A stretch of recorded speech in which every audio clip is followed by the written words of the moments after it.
formerly known as Mindful Mondays, but we are here on this Monday to get your week started in the beautiful mindset that you deserve. So, thank you for joining us today. We're just giving it a moment for people to come on in. And as they get here, I want to encourage you to go get a um, pad of paper, a pencil, something to write with. Just be able to capture your thoughts on something today. Whether you create a mindset matters journal or not, it doesn't matter. It can be scraps of paper, but I want you to be able to participate today by being able to write out some things. I'm going to have you thinking about what's happening in your world. So go get that and then open the chat because we want this to be interactive. If you have questions, if you have comments that you want to add in or things that you know about, we want you to be putting that in the chat. So open up your chat, get a paper, pencil, pen, whatever you like, and we'll get started. Today, we are talking about peace. That's our theme for the month of January. And specifically today, we are talking about the fight within ourselves. So, how we resist ourselves, how we protect, how we have that internal conflict are all the pieces of what we are going to be talking about today. So, what I want to start with is getting curious about where you're fighting yourself. And so, this is where I want you to start by writing that out on your piece of paper. Where am I fighting myself? Right? And so, some ideas of where you might be fighting yourself are something like making decisions, right? Are you an overthinker? Do you second guess your decisions? Do you have a lot of doubt? Do you delay decisions? And anything that kind of shows that you're not trusting yourself would be an example of a place that you're fighting yourself. Another really common example with people is in self-talk. Are you beating yourself up when you make a mistake? Do you have really harsh words, harsh self-criticism? Do you compare yourselves to others and do you never measure up? Just that overarching idea of that would be that you're just not enough as you are. And another one would be replaying. Think of how many times you replay conversations. Do you replay mistakes? Do you replay decisions? Maybe it means you feel unsafe or unworthy in those conversations, in making those mistakes. Another really common place where we fight ourselves is our bodies. They often take a beating. So, right, we say like, my body's not this or it's not that. So, any places that you might be thinking my body should be different to be acceptable would be another example. Another example is maybe fighting yourself on emotions. So saying, I shouldn't feel this way. It's not acceptable. Some emotions are bad, right? Any of those judgments against an emotion. Maybe you feel it's more important to stay positive than it is to be honest about how you really feel. I know for me, a big one was that I would always push through whatever was happening, even if I really needed to rest. So that could be like maybe needing support for not asking for it or avoiding boundaries or letting them be just a little too fluid so they don't actually exist as boundaries. Maybe you hold back opinions at work. There's all different kinds of ways that this fight within can show up. If you're anything like most humans, you probably have a few of these ideas written down on your page. And so just kind of take a look over them, see where you're fighting yourself. And I want to just get your feedback here. I've got a little poll giving some of those ideas. So the poll says, where do you most often feel that inner battle? I want you to try to answer this, right? Are you overthinking or second guessing decisions? Do you have harsh self-talk or self-criticism? You push through when you need a rest. You judge your body, your energy levels. Do you try to stay professional by suppressing your emotions? Go ahead and add that in. Wanting approval by hiding your truth. We've got some overthinkers out here, some harsh self-talk, some body judgment. This is all really, really common. Unfortunately, this fight within is really kind of supported by the world we live in. So it makes sense that we have these patterns going. And that's what we're going to talk about today is really how to break them up. So I'm just going to share those results with you quick so you can see them where everybody is. All right.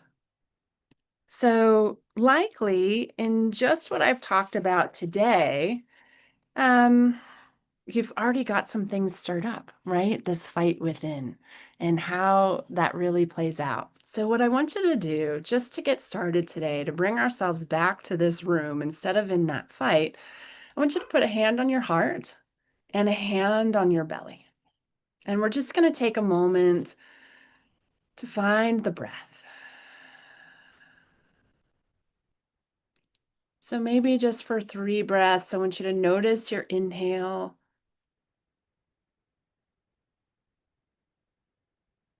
Notice your exhale. Feeling your heart, feeling your belly.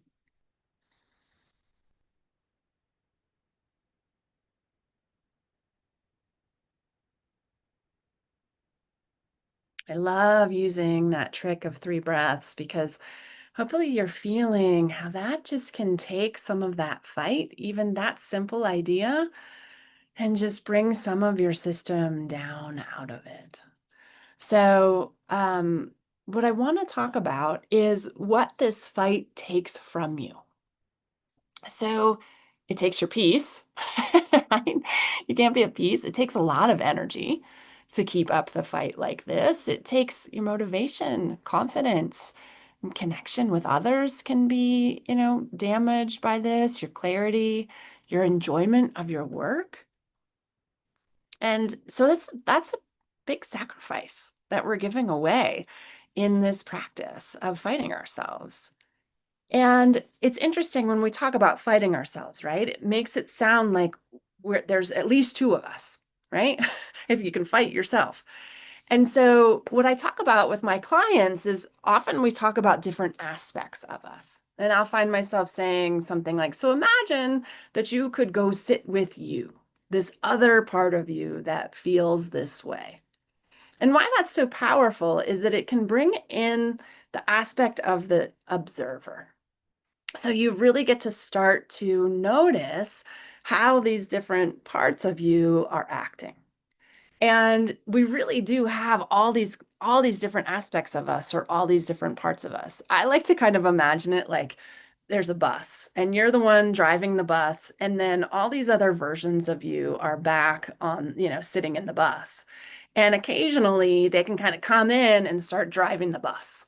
And you don't usually know they're driving the bus. You don't often think to yourself, well, I'm going to act like a 5-year-old right now, right? It's later that you catch yourself in how you were behaving, right? So that's what happens is that we can often then find ourselves acting out of these parts without even really realizing it.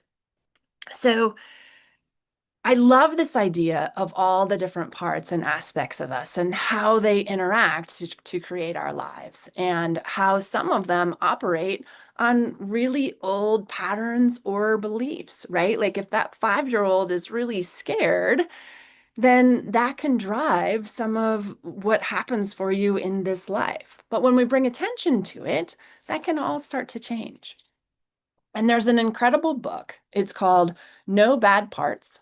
And it was written by Dr. Richard Schwartz. And in it, he asks us to think of ourselves as these different versions of ourselves. And like in sessions with clients, right? That's I often ask them to take like their present time self and go journey with me and imagine that they could talk to themselves as a little kid or the part of them that's really afraid of the change that's on the horizon.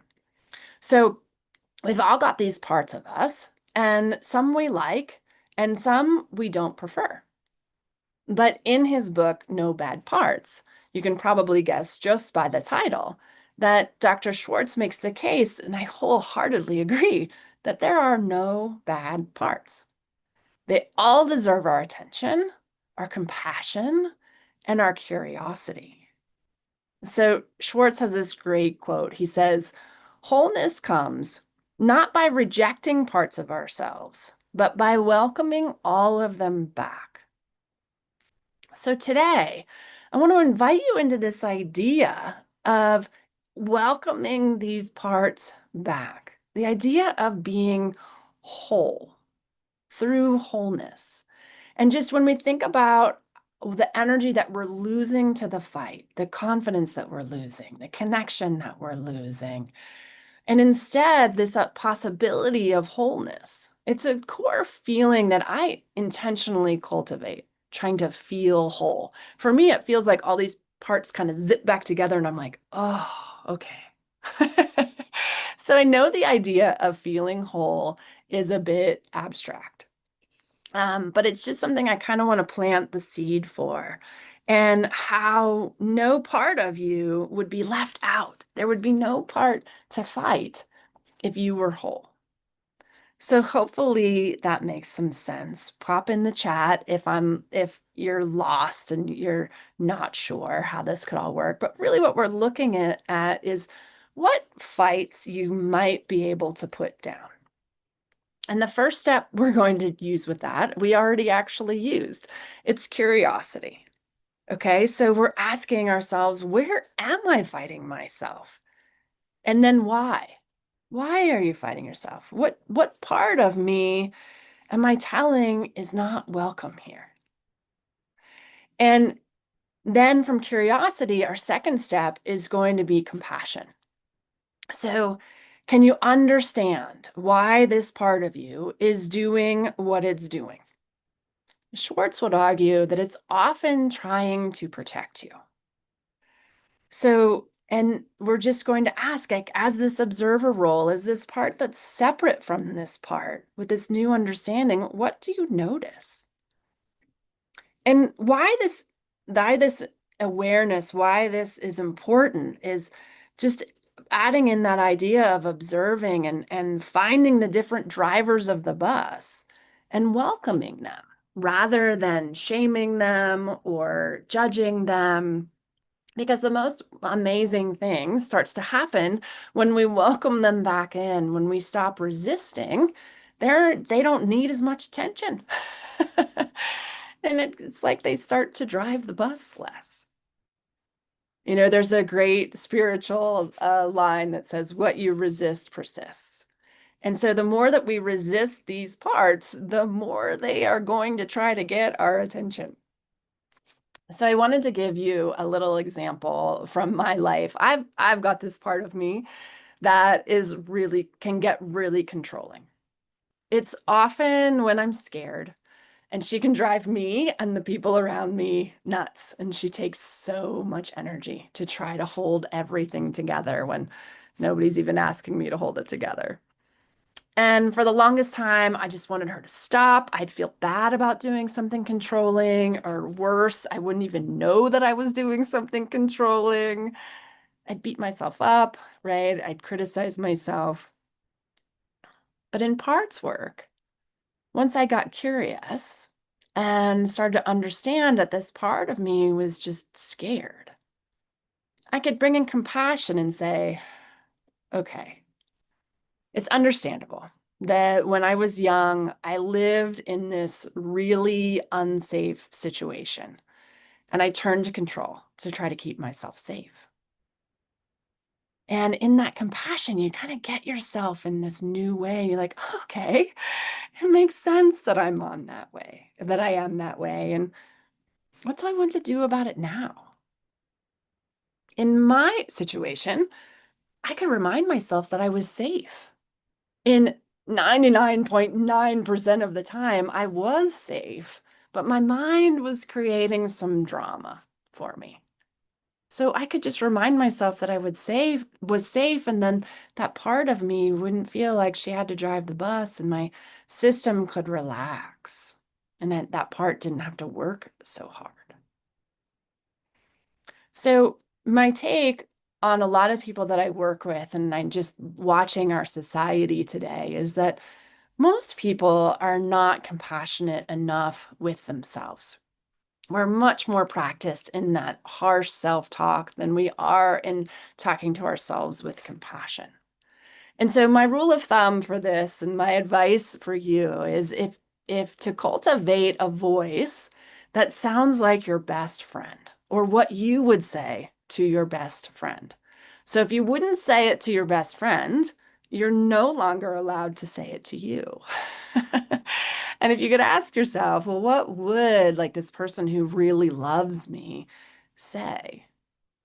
It's amazing what that kind of compassion can start to soften within you. Most people need to support themselves as a whole rather than just the parts that they like. And that's the most amazing part about this idea of parts work is when you come to understand and even accept this part of you, it just doesn't need as much attention. You can start to put that energy where you want to put it. So, one of the things that I wanted to make sure we address as we talk about peace this month is spiritual bypassing. So, this is the idea that, sometimes when we're in mindfulness communities, when we're in spiritual communities or meditation communities, we think that we should be peaceful.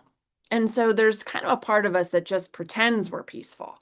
And it kind of bypasses that part that might not feel very peaceful. So, this often is marked by denial or it, just a denial of that part that really isn't peaceful. And it works until it doesn't. When we tell ourselves we should be at peace because we meditate or we focus on mindset, I just offer that you can't should your way into anything. That likely there's a part of you that's avoiding something, one of these parts that could really use your attention. And one of my huge goals in being a part of mindfulness and meditation is world peace. And I know that it is a huge goal, right? But man, I would love to live in a world at peace. And it really is true. We can't live in a world at peace when we're at war with ourselves. So, and the other side of this is that you don't need to wait for world peace for you to have the peace within yourself. Buddha says peace comes from within. Do not seek it without. So, let's get to meditating because I want to give you an opportunity to put some of this curiosity and compassion to work for you. So before we get started, I want you to go find your list and start to look over, pick one of the areas where you're fighting yourself. And we're just gonna use these tools to kind of look at it a little deeper. So look at that list. Find one of the spots where you're fighting yourself, your body talk, your self talk.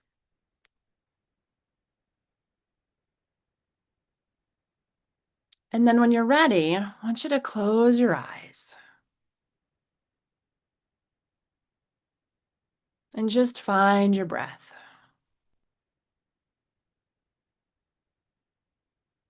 Noticing all the aspects of your inhale.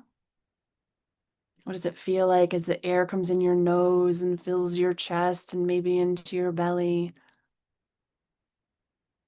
And then you're just bringing all of your focus to your exhale. What does it feel like to breathe out, to be you breathing out in this moment?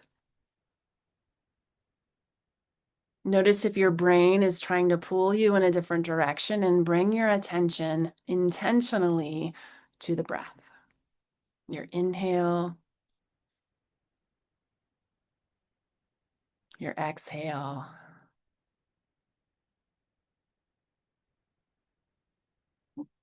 And I just want you to notice your body. Give it a quick scan.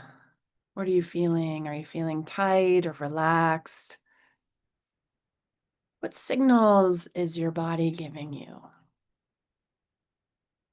How long has it been since you listened to those signals?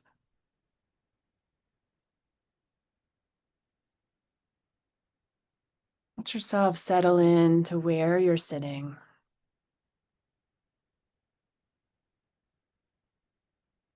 And invite ease and relaxation into your body.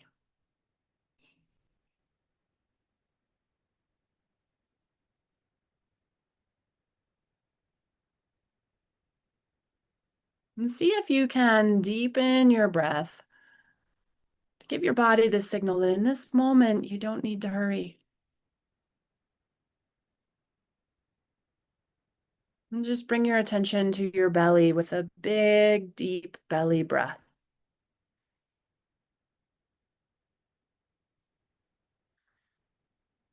Reminding yourself that there isn't anything else to do in this moment, but be right here with your belly and your breath.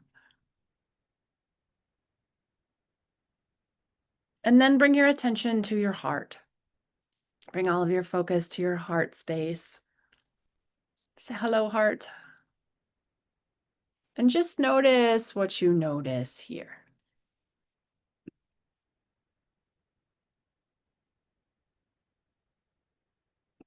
Maybe it's an emotion or a sensation.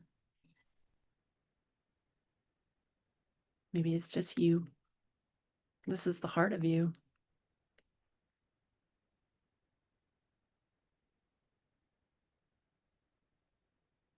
Now I want you to invite in curiosity about that thing that you're fighting yourself with. The self-talk, the self-worth, comparison, body image. Just get curious. What does this part of you that does this thing? What does it want you to know?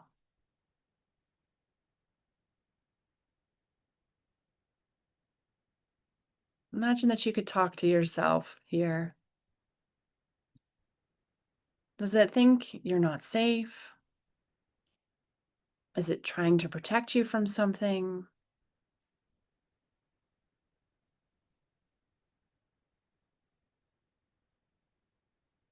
Just seeing what information is available to you in this moment. Let yourself talk to yourself. This part of you that wants to get your attention. What does it have to say?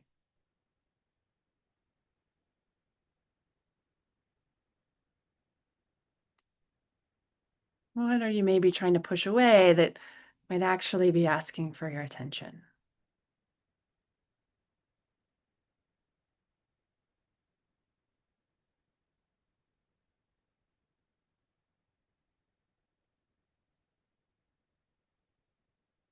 Oh, bring compassion.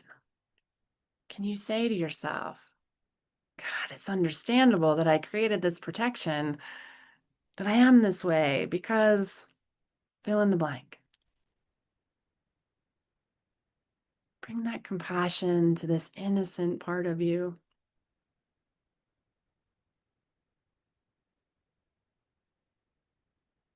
This part of you didn't know any different.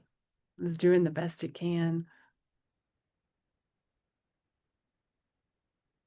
Maybe just notice what you notice here. Are you resisting that compassion?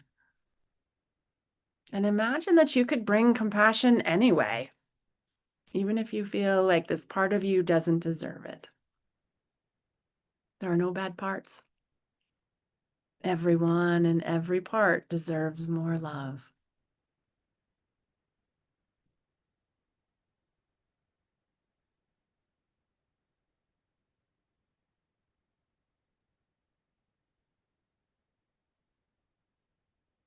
And just bring attention to your body and your present time self. What does it feel like to be you?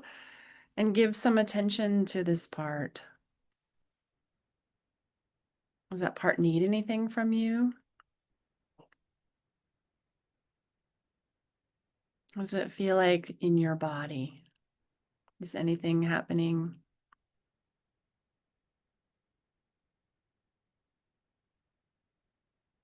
You get to decide what you do next.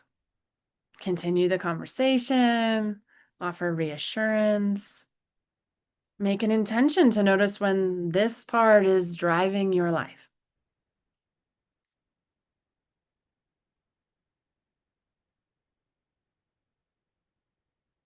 And are you ready to welcome this part of you? If not, that's okay. You can continue the conversation. But notice, what does it feel like to put down the fight?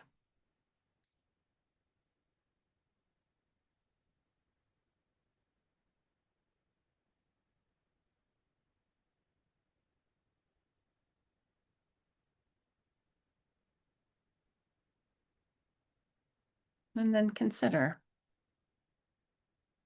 what's one thing that you could do to have more inner peace today?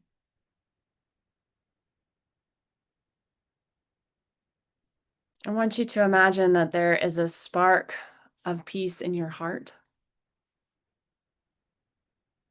And just with your intention that you could grow that spark to a glow that fills the top of your head and down into your fingers and down to your hips, all the way to your toes.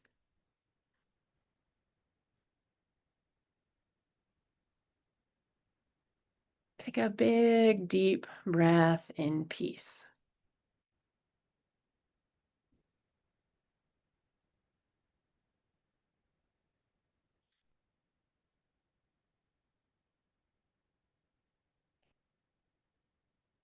And when you're ready, you can open your eyes. You can stretch your body. Good job, everybody. It's fantastic. So what we did was we just got curious. We brought compassion. We welcomed the idea of being whole and sitting down the fight that we have within. I'm going to put some information in the chat about a class that I'm running. It actually started yesterday, but it's 10 weeks, so it's not too late to get involved in it. It's called the Brain Game. We use all kinds of these techniques to create transformation in our lives. And then it also has my contact information. My business name is A Light in Sight. That is kind of the best way that you can find me. Know that I am happy to take your questions if you have some, or if you want to share what your experience was like in that meditation. I'd love to hear it. And know that I'm super grateful for each of you to take the time to be mindful, to look at your mindset and where you're fighting, because that peace really does start within us. And I'm so proud of you for bringing it today and finding that peace within. Fuel is amazing for hosting these sessions. So if you're not on Fuel yet, I hope you get on because the instructors are incredible. And I wanted to mention that John Murphy will be back on Monday with on Martin Luther King Jr. Day. He'll be focusing on peace that happens through peaceful movements, like what Dr. Martin Luther King did. So that'll be happening. There's also a new live show on Fridays at 11 a.m. Eastern. It's called Fearless. So if fear is something that is a part of your life, then I would check it out because John Murphy's hosting it and he has all kinds of great tips and tools for how to move beyond fear in your life. Oh, and Fuel just added into the chat that you can sign up for next week. So yay. Thank you all for being here. I really appreciate it and have a wonderful week being